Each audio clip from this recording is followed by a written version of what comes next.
ഈ ഭൂമിയിൽ നിന്നും എന്തെടുത്തു മാറ്റിയാലാണ് ഈ ഭൂമിയുടെ ഭംഗി നഷ്ടപ്പെടുക? ഗുരുകുല വിദ്യാഭ്യാസവും കഴിഞ്ഞ് യാത്ര പറയാനെത്തിയ ശിഷ്യന്മാരോട് ഗുരു ചോദിച്ച അവസാനത്തെ ചോദ്യമായിരുന്നു അത്. ഓരോരുത്തരായി തങ്ങളുടെ ഉത്തരങ്ങൾ പറഞ്ഞു തുടങ്ങി. മരങ്ങൾ, മനുഷ്യർ, കിളികൾ, അങ്ങനെ 100 കണക്കിന് ഉത്തരങ്ങൾ വന്നു. അല്ല എന്ന് ഗുരു തലയാട്ടി. യാതൊരു ഉത്തരവും പറയാതെ ഏറ്റവും പിറകിലായിരുന്ന ശിഷ്യനോട് ഗുരു ആ ചോദ്യം ആവർത്തിച്ചു. ആ ശിഷ്യൻ പറഞ്ഞു, നിറങ്ങൾ.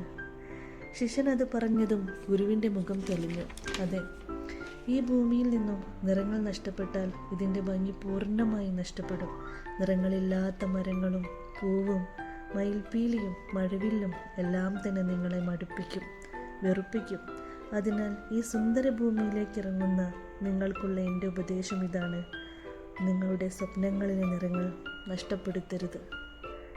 നിങ്ങളുടെ വാക്കുകളുടെ നിറം മങ്ങരുത്. നിങ്ങളുടെ സൗഹൃദങ്ങളിലെ നിറം മായരുത്. നിങ്ങൾ നിറമുള്ളവരാകണം, നിറം പകരുന്നവരാകണം. നിങ്ങൾക്ക് പോകാം, ഇനി ഈ പടിയിറങ്ങാം.